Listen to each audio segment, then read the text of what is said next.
The bitter wind howled across the Colorado plains like a vengeful spirit as Yates Blackburn pulled his coat tighter around his broad shoulders. February 1875 was proving to be the cruelest winter anyone in Wilcox had seen in decades. Snow whipped around him as he guided his horse through the gathering darkness, cursing his decision to check his trap lines so far from home with a storm brewing. His stallion, Midnight, snorted uneasily as they crested a small rise. Yates patted the horse's neck reassuringly.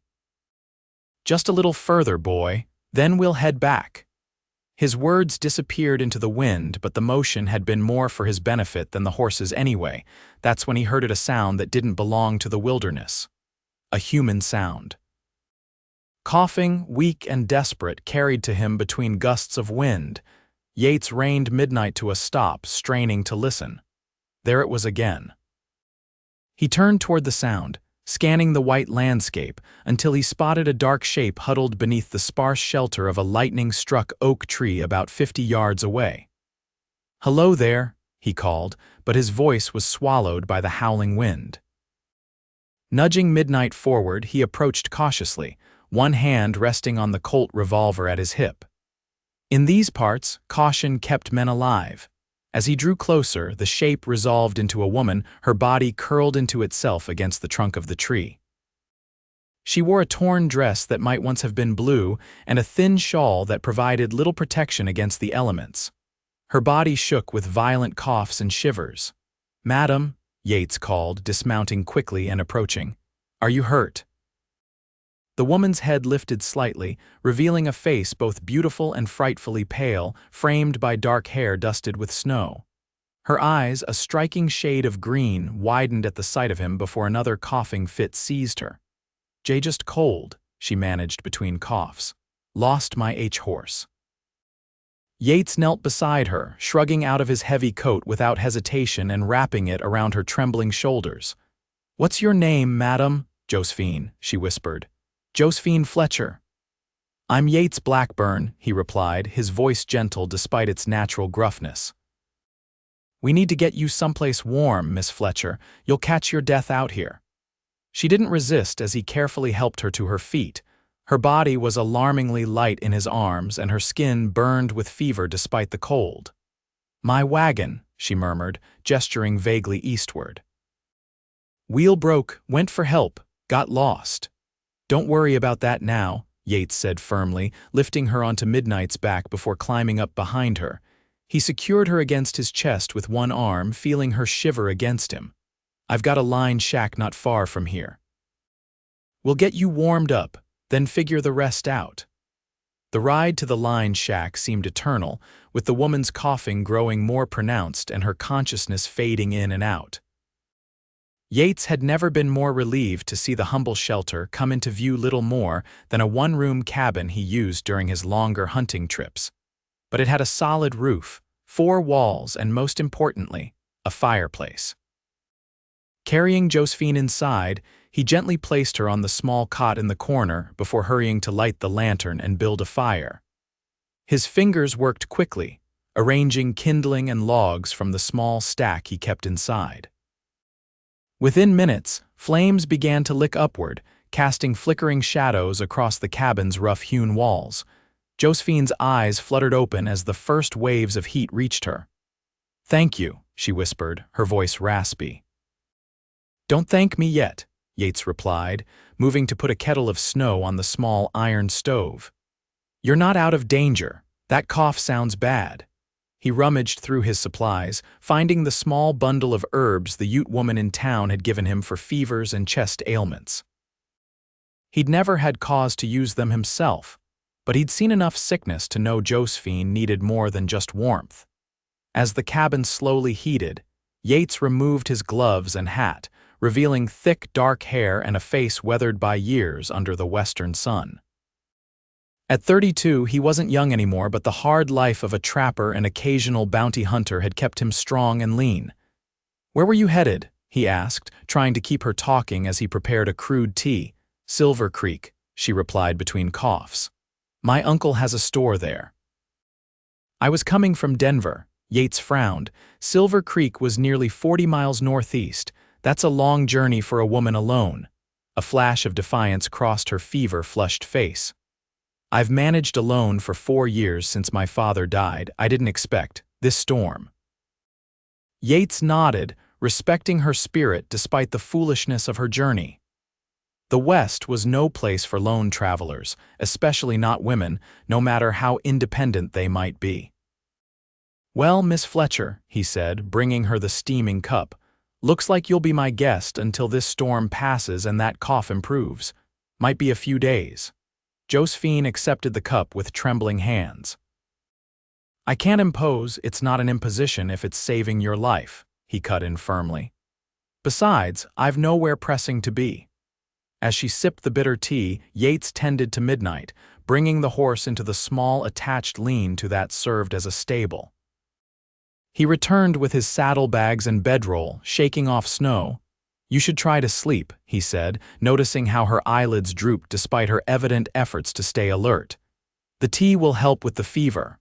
"Where will you sleep?" she asked, her voice growing fainter. Yates gestured to his bedroll. "Floor's good enough for me. Been sleeping on harder ground than this for most of my life." As Josephine drifted into an uneasy sleep, Yates stoked the fire and settled himself against the wall opposite her cot. He watched the rise and fall of her chest, listening to her labored breathing with growing concern. He wasn't a doctor, but he'd seen lung fever take strong men in days. This woman, despite her obvious spirit, looked fragile enough that a strong wind might blow her away. "Just hang on," he murmured, more to himself than to her. "Dawn will come, and things always look better in daylight." Outside, the storm intensified, snow piling against the cabin's walls and wind finding every crack to whistle through. But inside, beside the crackling fire, Yates kept his silent vigil, not knowing that the woman he'd found coughing in the cold would change his solitary life forever. Morning brought no respite from the storm, but Josephine's fever had broken sometime in the night. She awoke to find Yates cooking something that smelled like rabbit stew over the fire. "Good morning," he said, noticing her stirring. "How's the cough?" As if in answer, she dissolved into a fit of coughing that left her gasping. "Better," she managed unconvincingly when it passed. Yates raised a skeptical eyebrow but didn't contradict her. Instead, he ladled some stew into a tin cup and brought it to her. "You need to eat, build your strength." Josephine sat up gingerly, accepting the food. Her dark hair fell in tangles around her face, and she attempted to smooth it self-consciously. "I must look a fright." "You look like someone who nearly froze to death yesterday," Yates replied matter-of-factly. "That's still a sight better than the alternative." A small smile touched her lips at his bluntness. "I suppose I can't argue with that." She took a spoonful of the stew and her eyes widened in surprise. "This is good." "Don't sound so shocked," he said, a hint of amusement in his voice. "Man can't survive out here without learning to cook for himself."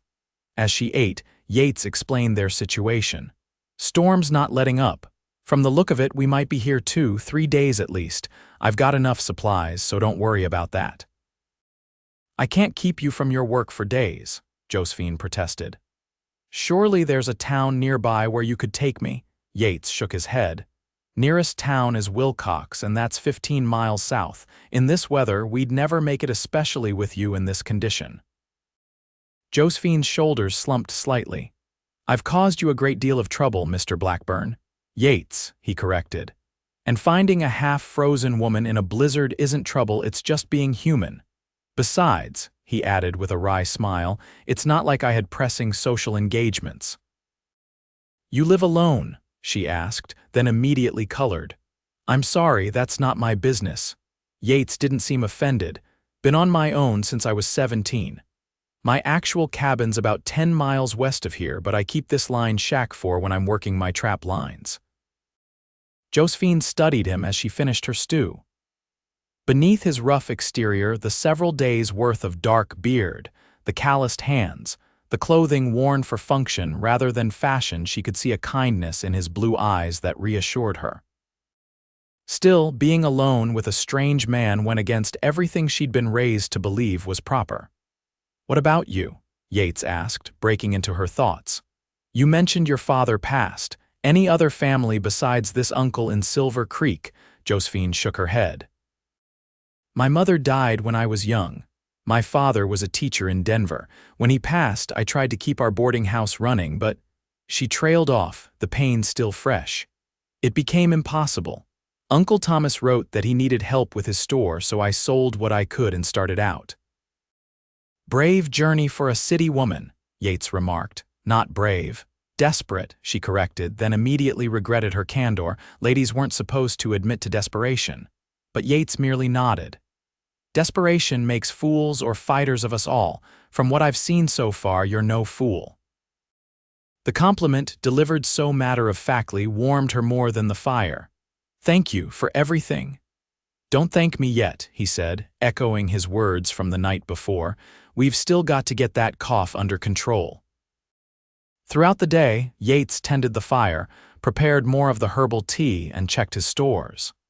Josephine drifted in and out of sleep, each awakening bringing sharper clarity and slightly easier breathing. By evening, she was able to sit up properly, wrapped in Yates's coat and a blanket, watching as he cleaned his rifle. "Have you always been a trapper?" she asked. Yates's hands never paused in their methodical work. "No, was a soldier for a while, then did some scouting for the army. Some bounty hunting too when times were lean." "That sounds dangerous," he shrugged. "Life's dangerous, at least I was getting paid for it." Josephine considered this. "And now, is trapping safer? Safer than chasing men who don't want to be caught," he confirmed with a slight smile. "Though I still take the occasional bounty if it's worth my while." The conversation flowed easily between them as the day waned, surprising Josephine. Despite their vastly different lives, Yates was well-spoken and thoughtful. With observations about everything from the behavior of the animals he trapped to the changing politics affecting the Colorado Territory, since it had become a state the previous year. For his part, Yates found himself increasingly drawn to Josephine's quiet intelligence and resilience. Most of the women he encountered were either the hard-edged type found in frontier saloons or the prim, judgmental wives of townsmen who viewed men like him as little better than savages. Josephine was neither. Despite her obvious refinement, she asked questions about his life without disdain and shared stories of her own struggles without self-pity. As night fell again, the howling of the wind was joined by another sound: wolves, their mournful calls carrying across the frozen landscape. "Are they close?" Josephine asked, unable to hide the nervousness in her voice. Yates shook his head. "Just singing to each other. They're not likely to come near the cabin with the fire going." He paused, listening. "Beautiful, ain't it? Like they're talking to the storm itself." Josephine listened more carefully, trying to hear what he heard. "I suppose it is, in its way." After a moment, she added, "You love it out here, don't you? The wildness of it all." Yates considered this as he added another log to the fire. "It's honest. Nature doesn't lie or pretend. A storm's a storm. A wolf's a wolf. You know where you stand." "Unlike people," she finished for him. His eyes met hers across the firelight. "Unlike most people," he corrected quietly. The moment stretched between them, comfortable yet charged with something neither was prepared to name. Finally, Josephine broke it with another coughing fit, this one leaving her breathless and wheezing. Yates was at her side instantly, supporting her shoulders until the spasm passed. "That's getting worse," he said, concern evident in his voice. Josephine couldn't deny it. Her chest felt as though iron bands were tightening around it. "I'll be fine," she insisted weakly. "You need a doctor," Yates said firmly. "If this storm doesn't break by morning, I'll have to try for Wilcox." "You said yourself we'd never make it," she reminded him. "I said you wouldn't. I've traveled in worse. And leave me here alone." The thought frightened her more than she cared to admit. Yates frowned, clearly torn. "I don't like either option, but that cough." He shook his head. "Let's see what morning brings." Morning brought no improvement in the weather or in Josephine's condition. Her coughing had worsened through the night, and Yates had remained awake, keeping the fire blazing and preparing fresh tea whenever she woke. By dawn, dark circles shadowed his eyes, but his determination hadn't wavered. "I'm going for help," he announced as he packed a small bag with provisions. "Yates, please," Josephine pleaded, her voice barely above a whisper. "It's too dangerous." "What's dangerous is doing nothing," he replied firmly. "You need medicine I don't have." Josephine wanted to argue further but lacked the strength. Instead, she watched as he efficiently prepared, loading his pistol and checking his knife. "I've left enough wood for the fire," he explained. "Keep it going. There's food and water within reach. I'll be back by nightfall with help or medicine or both." "Promise me you'll be careful," she said, fighting to keep her eyes open. Yates paused in his preparations, studying her pale face with an intensity that might have embarrassed her had she not been so ill. "I promise," he said softly, "and I keep my promises, Josephine." The way he said her name with such gentle gravity made her heart flutter despite her weakness. "I'll be waiting," she whispered with a final nod. Yates wrapped himself in layers, pulled his hat low over his eyes and stepped out into the swirling snow, closing the door firmly behind him. The hours crawled by with agonizing slowness. Josephine drifted in and out of fever dreams where Yates was lost in the snow, where wolves found him, where she called his name but he couldn't hear her. She forced herself to stay awake as much as possible, maintaining the fire as he'd instructed and sipping water whenever she could. Outside, the day grew darker as the storm continued unabated. As promised, Yates had left plenty of firewood within her reach, but each trip from the bed to the fireplace cost her dearly in strength and breath. By late afternoon, she could barely rise at all. "Please come back," she whispered to the empty cabin as darkness fell. "Please be safe." The wind's howl seemed to mock her prayers as night settled in completely. The fire burned lower as Josephine lacked the strength to add more wood. Shivering, she wrapped herself more tightly in the blankets, trying to focus on breathing through the pain in her chest. Just as despair threatened to overwhelm her, the cabin door burst open, bringing with it a flurry of snow and a dark, snow-covered figure. "Yates!" she cried weakly. He stomped the snow from his boots and quickly secured the door against the wind before hurrying to her side. "I made it," he said, his voice rough with exhaustion. "Got caught in a whiteout and had to wait it out, but I reached Wilcox." From his bag, he produced a small glass bottle. "Doc Williams sent this, said it's for the inflammation in your lungs." "And this," he added, pulling out another package, "is for the fever." Josephine could have wept with relief. "You came back. I said I would." He helped her sit up, measuring the medicine carefully according to the doctor's instructions before holding it to her lips. "Drink it all. It'll taste foul, but it works." The medicine was indeed bitter, but Josephine swallowed it without complaint. As Yates rekindled the fire to a roaring blaze, she studied his face in the growing light. Fresh cuts marked his cheek and forehead, and he moved with the stiffness of a man who had pushed beyond his limits. "You're hurt," she observed. Yates shrugged. "Midnight stumbled in a drift. We both took a spill, nothing serious." But Josephine could see the exhaustion etched in every line of his face. "You risked your life. For me, a stranger." He looked at her then, his blue eyes intense despite his fatigue. "You stopped being a stranger the moment I found you under that tree." The simple truth of his words silenced her. As the medicine began to work, easing the tightness in her chest, Josephine found herself wondering what it meant that this solitary man had so readily risked everything for her welfare. Yates insisted she rest while he prepared a simple meal, and though she fought to stay awake, the combination of medicine and relief soon pulled her into the first truly restful sleep she'd had since falling ill. When she awoke, sunlight was streaming through the cabin's single window. The storm had finally broken. Yates sat in a chair nearby, his head tilted back against the wall, snoring softly. Josephine took the opportunity to really look at him. In sleep, the hard lines of his face softened. His dark beard couldn't hide the strong line of his jaw or the small scar that curved along his right cheekbone.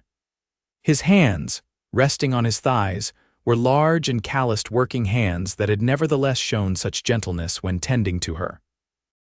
As if sensing her scrutiny, his eyes opened, instantly alert. "How are you feeling?" he asked, straightening in the chair. Josephine took a careful breath. The crushing pain had subsided to a dull ache. "Better," she said, and this time it wasn't a lie. "Much better." Relief crossed his face. "Good, that's good." He rose and stretched, his tall frame nearly touching the low ceiling. "Doc said the medicine would work quick if we caught it in time." "Thank you," Josephine said. Knowing the words were inadequate for what he had done, Yates waved away her thanks. "You're not fully recovered yet, need to take it easy for a few days." "But the storm has passed," she pointed out. "You must have work to return to," he shrugged. "My traps can wait. Besides, I need to check on your wagon, see if it can be repaired." "You do that too?" Josephine couldn't hide her surprise. "Unless you'd prefer to walk to Silver Creek," he replied with a hint of a smile. Over the next 3 days, Josephine's strength gradually returned. The cough lingered but lost its dangerous edge, and color returned to her cheeks. True to his word, Yates ventured out to find her wagon, returning with the news that while damaged, it could be repaired with some effort. "Your horse found his way to a homestead about 5 miles east," he reported. "Family named Hendersons took him in. Said they'd been wondering where he came from." "Oh, thank goodness," Josephine sighed in relief. "Poor Thunder, he must have been terrified." "Looked fat and happy in their barn," Yates assured her. "I told them I'd bring his owner by once you were well enough to travel." Each day brought them closer, their conversations ranging from practical matters to personal histories. Josephine learned that Yates had left his home in Missouri at 17 after a falling out with his father, a strict preacher who couldn't accept his son's refusal to follow in his footsteps. He'd fought for the Union during the final year of the Civil War, though he rarely spoke of that time. Afterward, he drifted west, working as a scout, a ranch hand, occasionally a lawman, before settling in the Colorado Territory 5 years earlier. In turn, Yates learned of Josephine's childhood in St. Louis, her father's decision to move west to Denver after her mother's death, and her struggles to maintain their modest boarding house after his passing from influenza 2 winters prior. "I tried," she explained one evening as they sat before the fire. "I really did, but the taxes kept rising and without father's teaching income." She shook her head. "By the time I paid off his medical debts, there was nothing left." "You did more than many would have," Yates assured her. "No shame in starting fresh." "That's what I told myself when I sold everything," Josephine agreed. "Though I kept his books, I couldn't bear to part with those." Yates nodded in understanding. "Everyone needs something to hold on to." "What do you hold on to?" she asked quietly. He was silent for a long moment, staring into the flames. "Freedom, I suppose, the right to come and go as I please." He glanced at her. "Not much for possessions when you move around as much as I have." Yet even as he said it, Yates realized something had shifted within him. The prospect of returning Josephine to her uncle and resuming his solitary existence no longer felt like freedom. It felt like loss. By the 5th day, Josephine was well enough to venture outside with Yates's help. The world beyond the cabin was transformed into a blindingly white expanse, beautiful in its starkness. She breathed deeply, savoring the clean, cold air that no longer set her coughing. "It's magnificent," she said, gazing across the snow-covered plains to the distant mountains.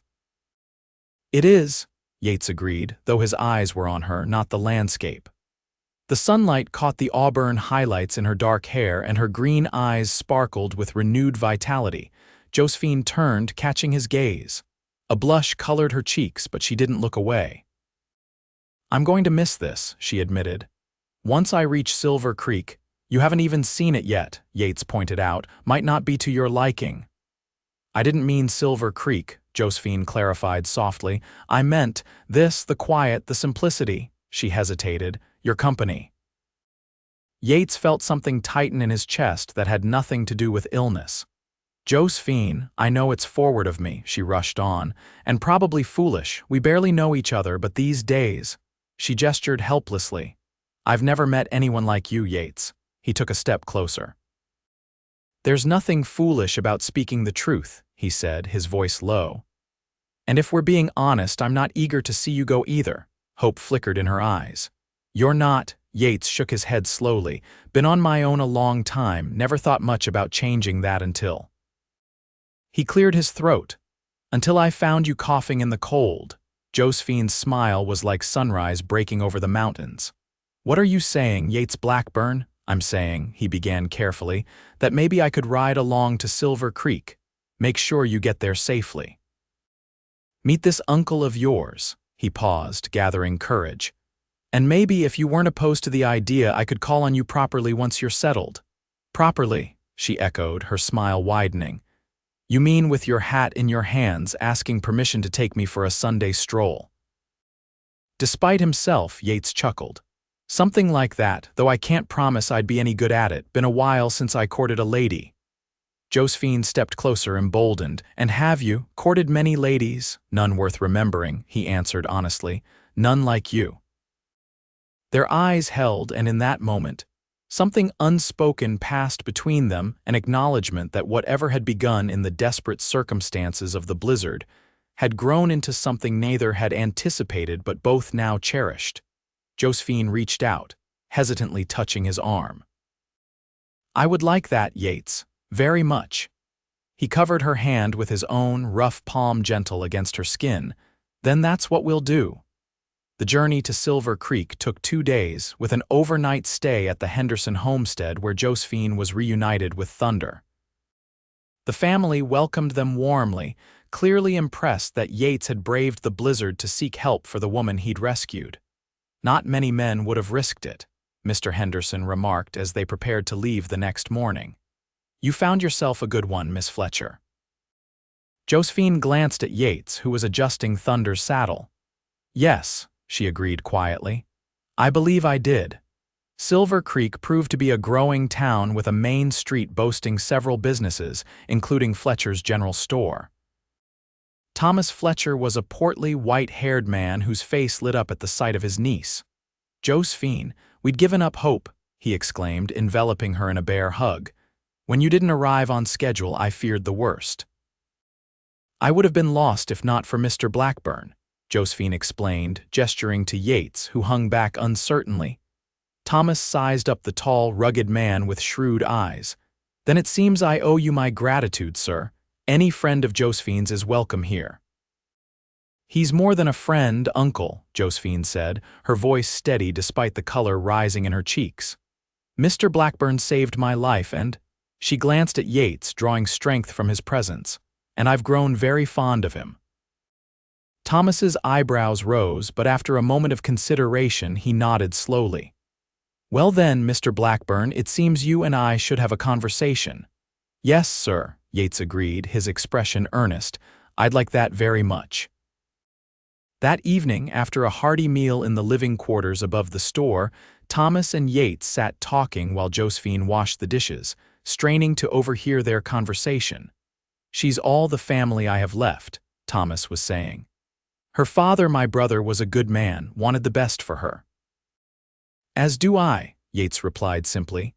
I know I'm not what you might have hoped for her, I'm no businessman or lawyer, but I can provide and I'd protect her with my life. He paused. Already have, in fact. Thomas studied him thoughtfully. You love her. It wasn't a question. Yates didn't hesitate. Yes, sir, I do. And does she return your feelings? I believe so, but you should ask her that yourself. Josephine chose that moment to enter, unable to contain her curiosity any longer. Ask me what? Thomas turned to her with an expression of amused exasperation. Were you eavesdropping, young lady? Not successfully, Josephine admitted with a small smile. Her uncle sighed. Very well. Mr. Blackburn here seems to believe you've developed feelings for him during your adventure. Is that true? Josephine straightened her shoulders, meeting Yates's gaze across the room. Yes, she said firmly. It is. Thomas looked between them, then threw up his hands in surrender. Well, I can't say I expected my niece to arrive with a suitor in tow, but life is full of surprises. He pointed a finger at Yates. You'll stay in Silver Creek while you court her properly. I have a spare room above the storeroom. No sneaking around, no impropriety. Wouldn't dream of it, sir, Yates assured him, though his eyes, fixed on Josephine, held a warmth that made her heart race. And you'll help in the store, Thomas continued. I need a man who can handle the heavy stock anyway. Might as well be you. Yates nodded, accepting the terms without argument. Thank you, Mr. Fletcher, you won't regret it. Thomas harumphed, but the twinkle in his eye betrayed his gruff exterior. We'll see about that. Now it's getting late, and I'm sure you both could use some rest after your journey. As Thomas showed Yates to his accommodations, Josephine prepared for bed in the small room that would now be hers, her mind whirling with the swift changes in her circumstances. Just a week ago, she had been lost, freezing, and alone.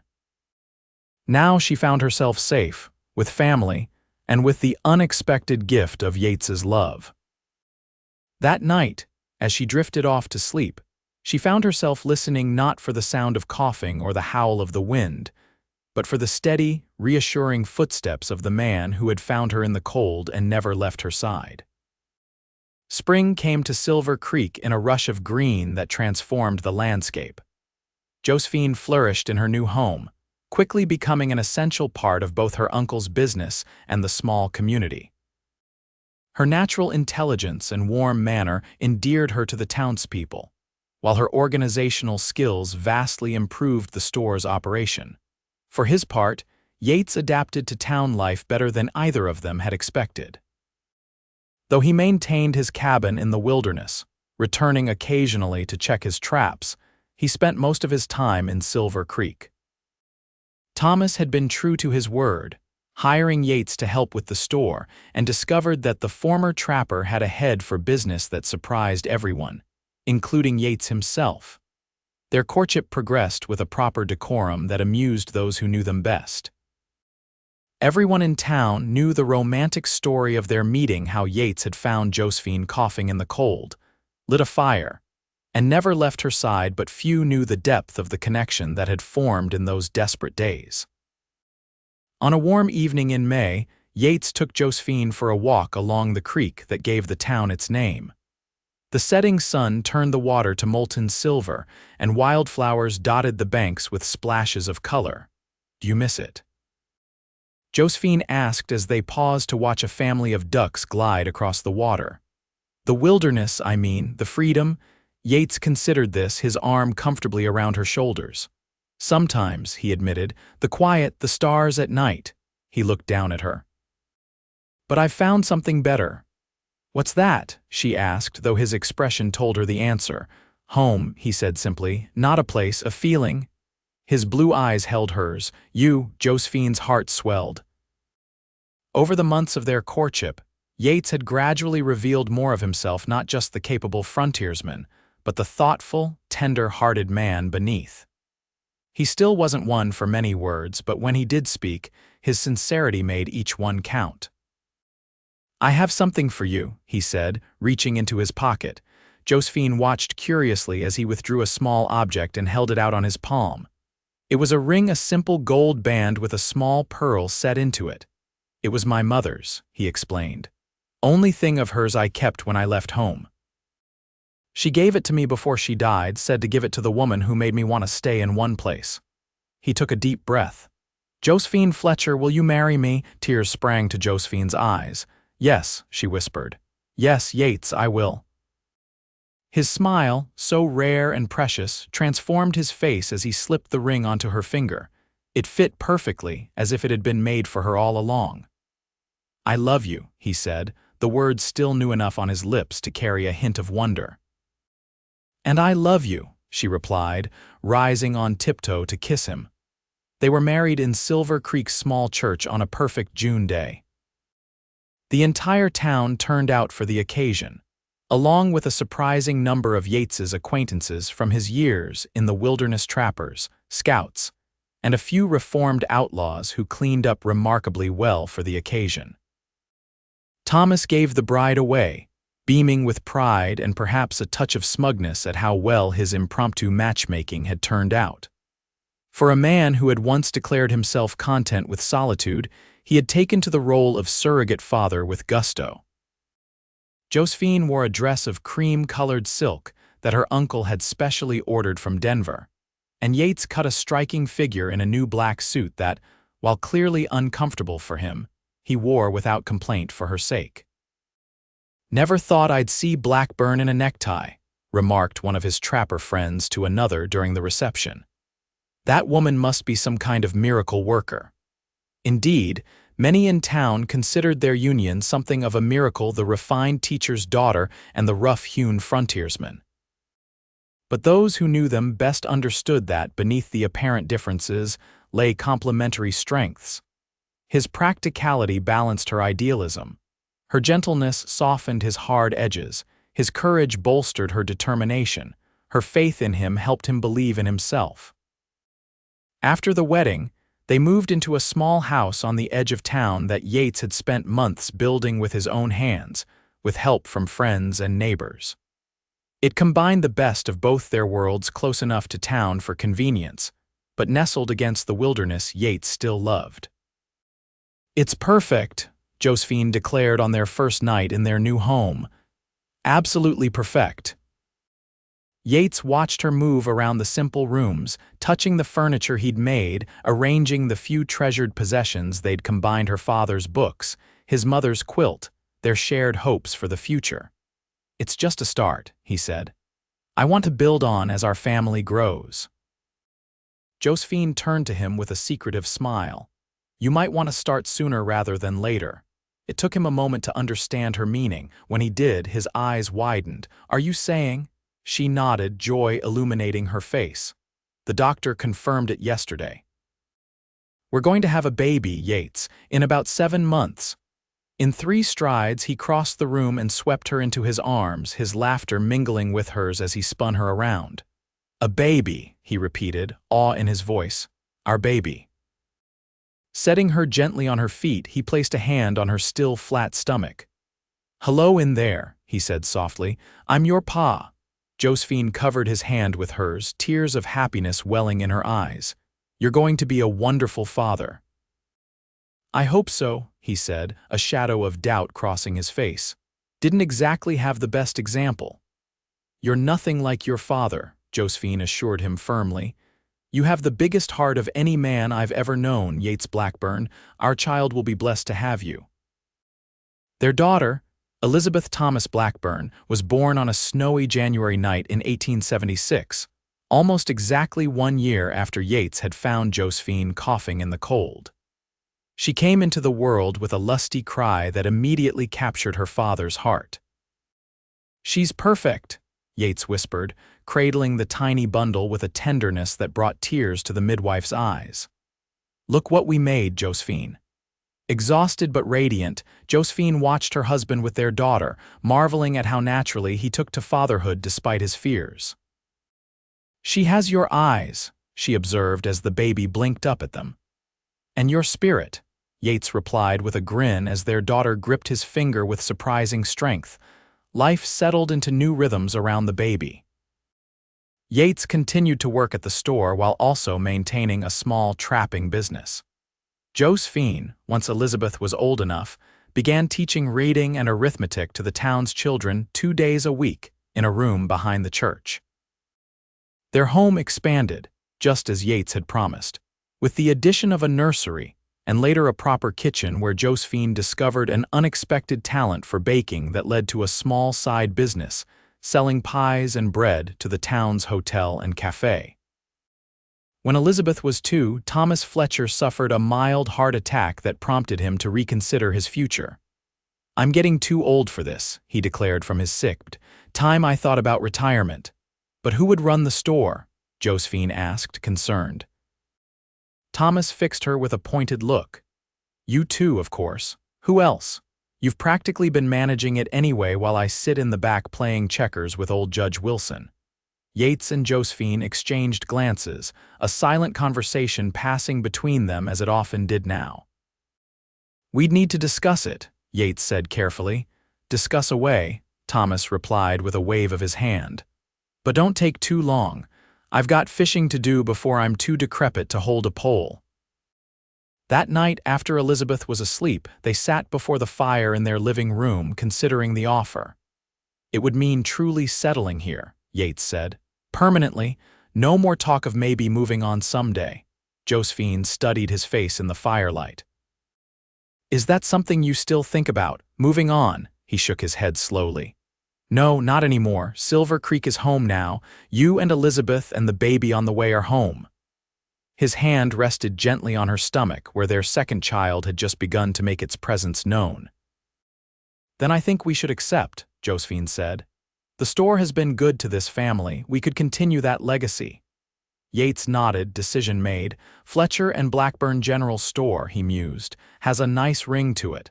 Blackburn and Fletcher," Josephine corrected with a teasing smile. "Alphabetical order," he laughed, pulling her closer. "Whatever you say, Mrs. Blackburn."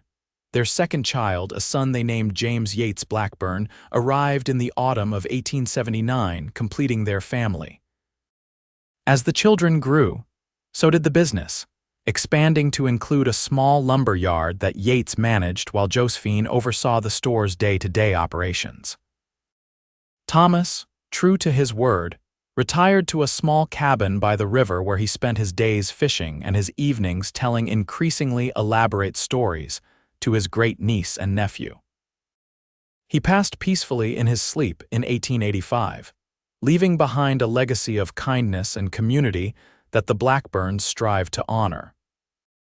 By 1890, Silver Creek had grown into a proper town with a railway station, a school where Josephine taught part-time, and a community that had weathered the boom and bust cycles of the West better than most. Through it all, Yates and Josephine's partnership remained the solid foundation upon which they built their lives. "Do you ever wonder what would have happened if you hadn't found me that day?" Josephine asked one evening as they sat on the porch of their home, now expanded to accommodate their growing family and prosperity. Yates, silver now threading through his dark hair, considered the question. "No," he said finally, "because I was always meant to find you." "Some things are just fated, I reckon." Josephine smiled, remembering the frightened, feverish woman she had been and the solitary, cautious man he had been. "I think you're right," she agreed, taking his hand. "Some things are fated." As the sun set over Silver Creek, casting long shadows across the land they both had come to love, Yates and Josephine Blackburn sat together in comfortable silence, surrounded by the life they had built from that desperate beginning when a cowboy had found a woman coughing in the cold, lit a fire, and never left her side. Elizabeth eventually married the town doctor's son and took over the teaching position at the school full-time, her father's quiet strength and her mother's compassion making her beloved by generations of Silver Creek children. James, inheriting his father's restless spirit but tempered by his mother's practicality, expanded the family business into neighboring towns before returning to Silver Creek with a wife from Denver, and plans for the future that would have made his grandfather Thomas proud. And Yates and Josephine, through all the seasons of their marriage, the joys and sorrows, the prosperity and hardships, remained each other's truest companions, their love a testament to the truth that sometimes the greatest journeys begin in the darkest moments, and that a single act of kindness can spark a lifetime of happiness.